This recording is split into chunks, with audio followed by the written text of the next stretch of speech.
अभी एक दिल्ली की किसी 4 स्टार होटल का भी अभी केस हुआ रिसेंटली 1 वीक हो रहा है कि एक न्यूली मैरिड कपल वहाँ जाता है हनीमून के लिए और उनके कमरे में कैमरा लगा हुआ था जी। जिसके बाद जब वो वीडियो अपलोड हो रही थी तो उस टाइम में उनके रूम में एक टी सीरीज का कोई सॉन्ग था। वो एक्चुअल में क्या था मैम, वो लोग वहाँ पे जो भी उनका हनीमून वगैरह या जिसके लिए भी आए हुए थे, उनके जो पर्सनल मूवमेंट थी वो 4 स्टार होटल में जो कैमरा स्पाई कैमरा हम बोलते हैं उसको, कि हमें नहीं दिखता नॉर्मली, अगर हम देखें तो वो दिखेगा नहीं हमें कहाँ पे लगा हुआ है। तो उसने उनको रिकॉर्ड किया। रिकॉर्ड करने के बाद उसमें अच्छा हुआ कि उन लोगों ने वहाँ पे उस टाइम पे एक सॉन्ग प्ले किया हुआ था जो टी सीरीज से बिलोंग करता है जी।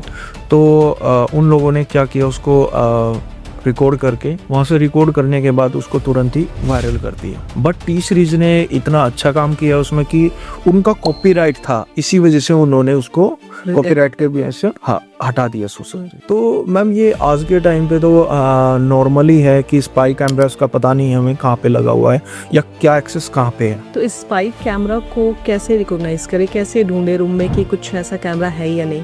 देखिए वैसे तो काफ़ी एप्लीकेशंस आते हैं, जैसे हमें कैमरा डिटेक्टर करके एप्लीकेशन आता है कि आप जैसे लाइट बंद कर दें यहाँ पे और उस कैमरा डिटेक्टर को आप ओवरराइड करें, घुमाएं, जहाँ पे भी आपको जहाँ पे कैमरा होगा वहाँ पे एक रेड लाइट दिखेगा छोटा सा कि यहाँ पे कैमरा है। और दूसरी चीज, जिसके साथ ऐसी हरकत होती है तो वैसे में विक्टिम क्या एक्शंस ले सकता है? अगर किसी के साथ इसी वीडियो बन रही है या कुछ भी है तो सबसे पहले तो मैम हमारा ये होता है कि आप हरास ना हो, आप ब्लैकमेलिंग में ना आए, आप अच्छे से पुलिस के पास जाएं, उनको बताएं कि सर ऐसे ऐसे हुआ है, वो वहाँ से वीडियो हटाने में आपकी हेल्प करेंगी। तो नहीं, कई लोग तो मतलब पुलिस के पास जाने से भी कतराते हैं कि पुलिस सपोर्ट नहीं करेगी, पुलिस पे भी कई लोग ट्रस्ट नहीं करते हैं, तो ये भी एक मुद्दा हो सकता है कि लोग ब्लैकमेलिंग का शिकार हो जाते हैं। नहीं, मेन चीज़ें तो मैम ये भी मानते हैं कि ठीक है पुलिस के पास नहीं जा रहे हैं, बट सॉल्यूशन तो मैम पुलिस ही करेगी। ट्रस्ट तो बनाने से बनेगा, वो लोग जाएंगे तो तभी वो हो पाएगा। बट आप ये चीज देखिए, अगर वो पुलिस के पास नहीं जाते हैं तो वो पर्सन उनको कितना हरास करेगा। राइट, आज भी आपको जाना ही पड़ेगा, या तो आप सुसाइड करोगे, कोई गलत स्टेप लोगे, या तो आप पुलिस के पास जाओ।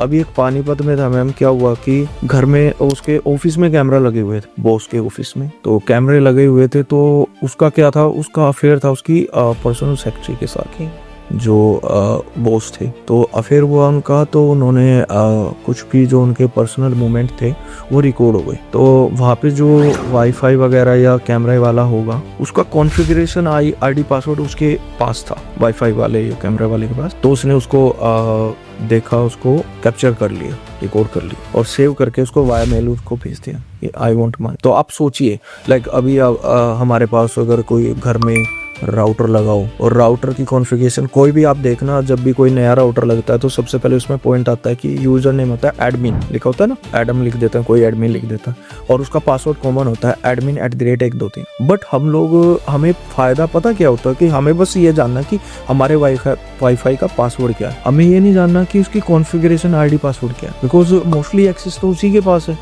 जिसके पास कॉन्फ़िगरेशन पासवर्ड है। तो वाईफाई का जो पासवर्ड है जी उनके पास, तो उससे वो क्या मतलब चीज डाटा निकाल सकते हैं? लाइक आप ये लगाइए, वाईफाई लगाया, हाँ, वो पूरा एक्सेस उसके पास हो सकता है। किस टाइप का एक्सेस किया? लाइक उसका आईपी एड्रेस, उसकी कॉन्फ़िगरेशंस, वो और उसके से जुड़ा हुआ, लाइक कोई उससे कैमरा जुड़ा हुआ है तो वो उस वाईफाई से, उस आईडी से उस कैमरा को देख भी सकता है कि वो कैमरा क्या क्या उसके सामने क्या है। ओके, सपोज दैट इसको थोड़ा और सिंप्लीफाई करते हैं कि मेरे घर में वाईफाई लगा हुआ, सबके घर में आजकल लगा होता है, तो वाईफाई से वो क्या क्या डाटा हमारा वो देख सकते हैं? मैम जैसे लाइव है, लाइक आपके यहाँ पे वाईफाई लगा है या सीसीटीवी कैमरा लगा है, उस वाईफाई से कोई ना कोई सीसीटीवी कैमरा भी एक्सेस होगा। और कैमरा एक्सेस है तो आप ये लगाए नॉर्मल सा कि उस कैमरा का जो आईपी है वो एक्सेसिबल है, बिकॉज उसके पास कॉन्फ़िगरेशन आईडी पासवर्ड उसके पास है, तो सारा डेटा उसके पास ऑलरेडी है। आपके कैमरा जितने भी आपके सीसीटीवी कैमरास हैं उस राउटर से कनेक्टेड हैं या अदर राउटर से कनेक्टेड है, बिकॉज कॉन्फ़िगरेशन हम करने के बाद क्या करते हैं, हम उसको बोल देते हैं एनवीआर का या डीवीआर का, जो भी आप एनवीआर लगा होता है, कि आप इसको अपने पास रखो, जब हमें नीड होगी हम आपको बता देंगे। तो मतलब हमारे जो पर्सनल कैमरास में रिकॉर्डिंग हो रहे हैं, हमारे ऑफिस का एरिया हो चाहे कोई भी एरिया हो, तो वो सारी रिकॉर्डिंग्स उसके पास भी जा रही है। वो देख रहा है, लाइव देख रहा है मैम, ओके। वो लाइव देख सकता है। तो जैसे लैपटॉप वगैरह वाईफाई से चल रहा है तो उसके डाटा का एक्सेस तो नहीं जाएगा नहीं, अगर वो लेना चाहे तो, अगर किसी के पास आपके वाईफाई का एक्सेस है और उसको आईटी की अच्छी सी नॉलेज है, ओके।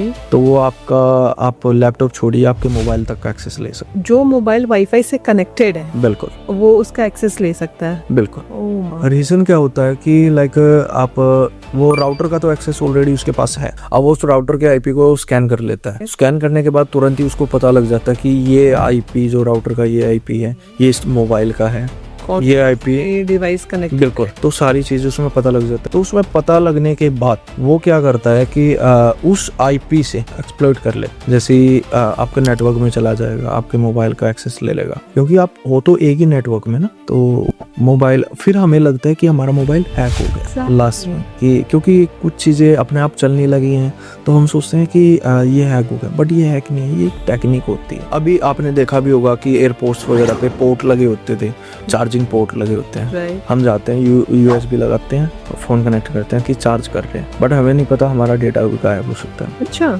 बिल्कुल, आपका डेटा जा रहा है वहां से। दैट्स व्हाई हम लोग बहुत हाई रिस्क जोन पे हैं।